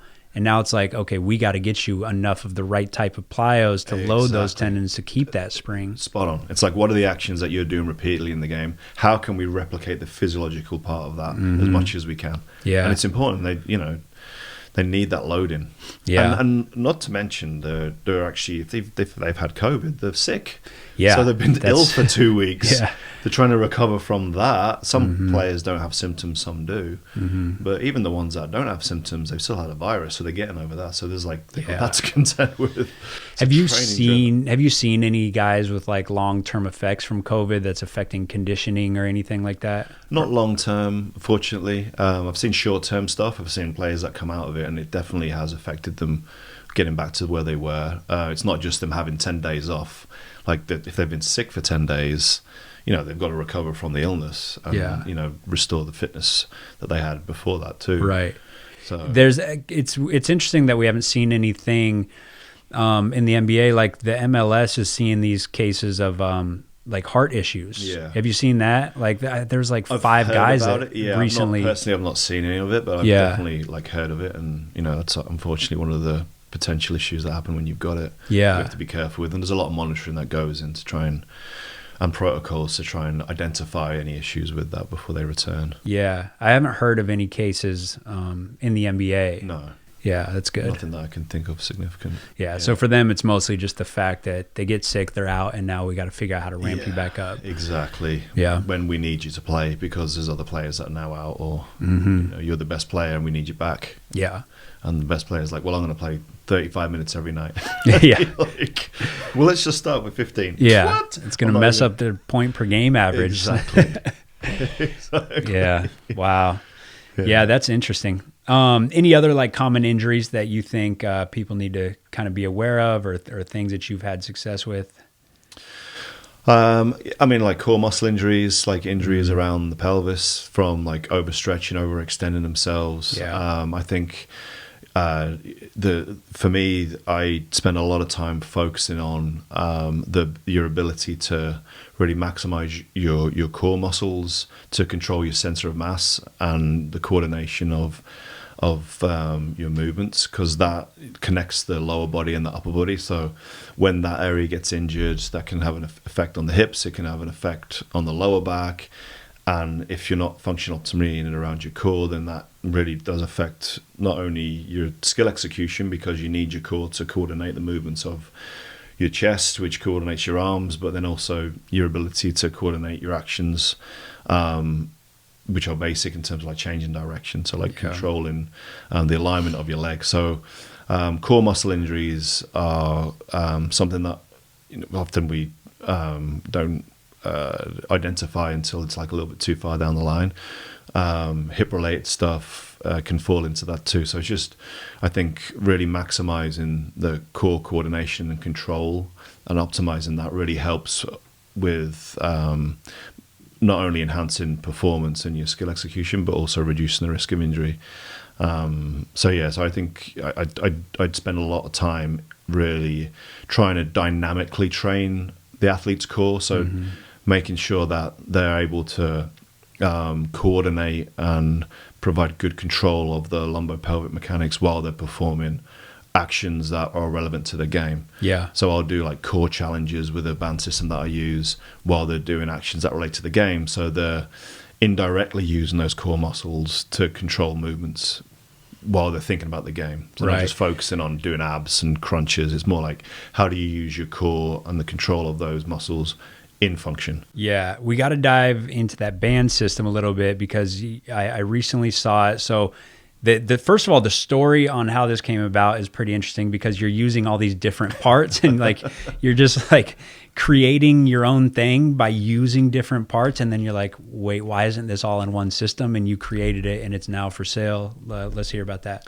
Yeah, so I've been using bands for all my career, essentially. I mean, we all use bands. They're very great for resistance training. There's a lot of different things that you can use, but I never had a system that could kind of use for all the different things that I like. It was like I would use multiple different systems. So I was like, what if I brought this system together with this system and kind of married 2 or 3 different ones that I like the most? So I started messing around with that and build a prototype. And then over the years, I've been using this prototype, working with the different athletes and getting really good results. And like I said before, what I find is this system that I've developed really helps increase the core activation while they're doing more sport-specific actions. So you can train total body, more game-related actions whilst training your core and activating that to help, one, protect your joints and limbs, but also to maximize your efficiency for those actions. So I developed this system that helps you do that. And I've used that with all my top rehabs in the last 3 or 4 years. Mm-hmm.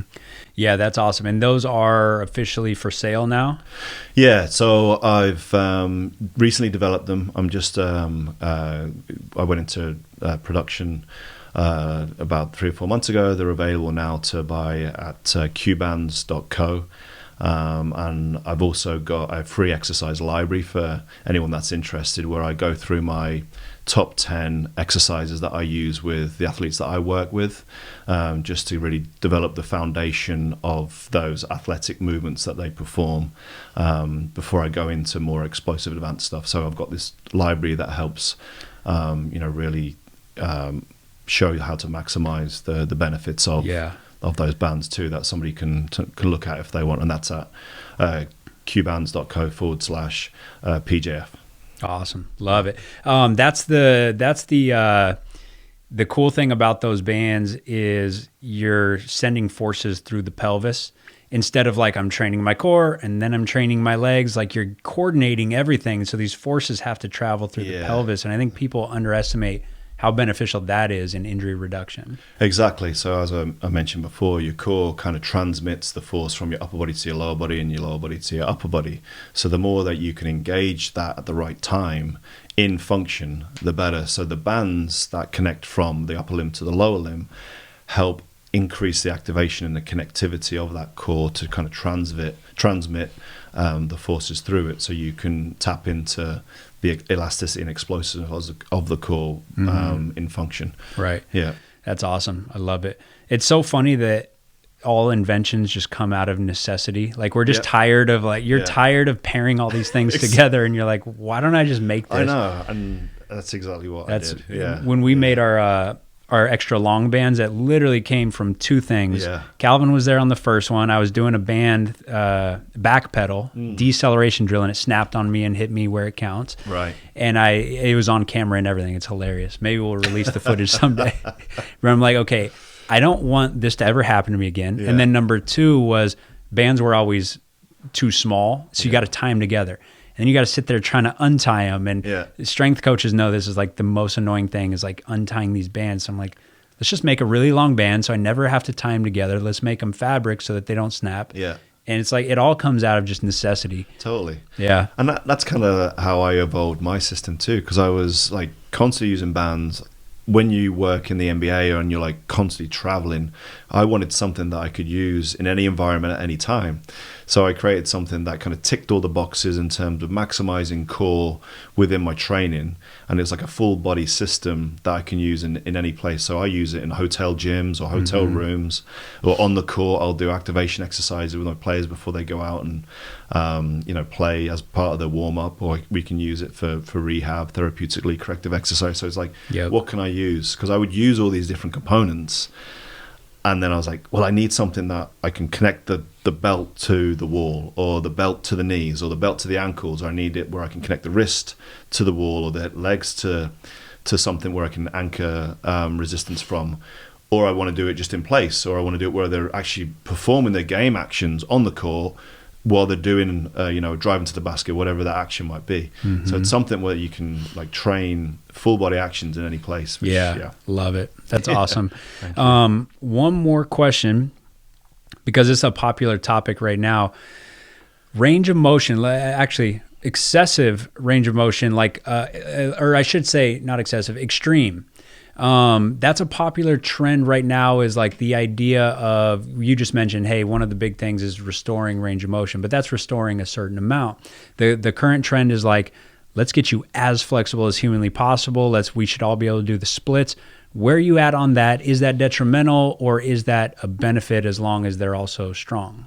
I think it's context again. It's like, what do you need, and train for what you need.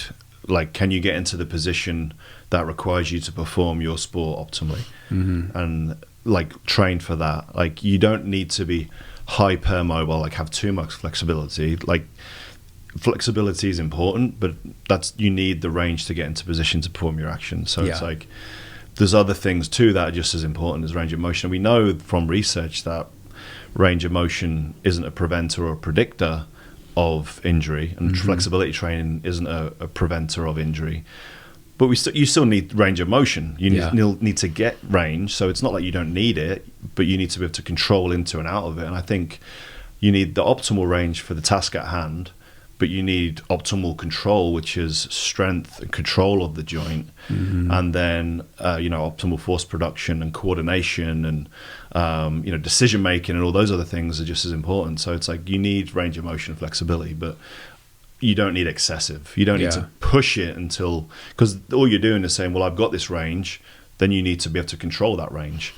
So you need there's definitely benchmarks in terms of range of motion to get into certain positions. So it's like, if you can't get into that position, like ankle dorsiflexion, we know you need a certain amount of, it's more beneficial to have at least a certain amount of range in the ankle to get into, your squat position, your landing position. If you don't, then you can have a knock-on effect set up the chain in certain joints further up the chain. So you need to have, flexibility and range of motion, but it's how much. Yeah. It's just what's relevant to that. What's relevant to the sport? What's relevant to that athlete? Exactly. What are you doing? Yeah. What are you training for, and what are you doing? Let's be specific as you can. Right.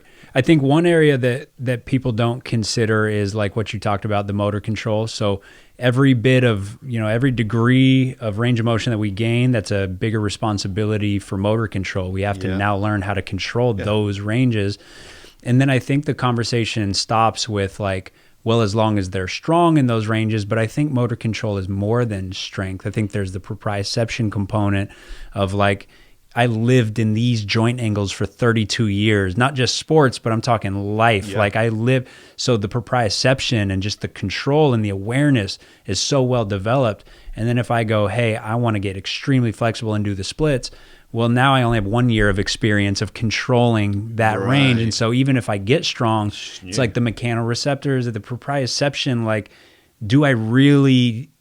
have I mastered that? I think it takes years to really master these new joint angles 100% that you get. Yeah. So for me, it's the same. It's like, let's get adequate. Let's get enough. Yep. And if you get injured or you're inactive and you tighten up, let's get back what you previously had. Baselines. But it's like, we probably don't all need to do the splits. And then just logically looking at the most durable players, you look at a LeBron James and you look at his squat and he's not getting past. Yeah, I heard his FMS score was terrible, but it's like, he doesn't need to have a great score at FMS to be a great basketball player. Right. So you need to have range of motion. Of course you do to move. Yeah. But do you need to take it to extremes? I mean, not only if you're training in the circus or you need that range of motion. Or you're a UFC fighter and you're going to be in a crazy position like that. Yeah. Yeah. You just don't want it to inhibit your function. Right. Can you get into the position that is necessary for the actions that you do frequently to perform your sport? Yep. Love it. What is next for Quantum Performance? Where are you guys headed? So we're just getting ready for the summer for athletes that are coming in this summer to work with.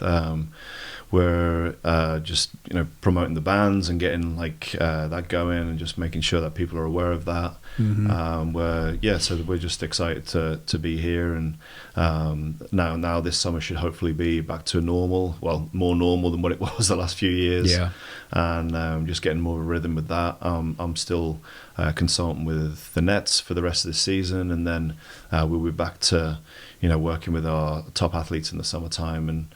Hopefully partnering more with you. Yeah, for sure. We found out recently that we're basically neighbors. Yes.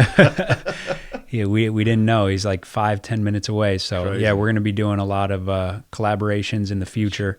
Love collaborating with just bright minds, humble guys, and that's you. So yeah. And I think that's. I think going forward, I want to do more educational stuff, and we've both got so much experience with working with athletes. I think long term, it's just so nice to be able to take that information and just give back to people that wouldn't necessarily get the opportunity to get that exposure. So that's really one of the things I want to try and do in the future. Absolutely. Love it. All right. I appreciate you being on. Where can the people find you? What are the social media platforms? Andy Barr PT. So Andy Barr PT is my Instagram and Twitter feed. And then quantumperformance.co is my PT company website, and then qbands.co is where I sell the bands if anyone's interested in checking them out. Perfect. Sounds good. Appreciate it. Thank you. Thanks so much for having me. It's been great. Yep.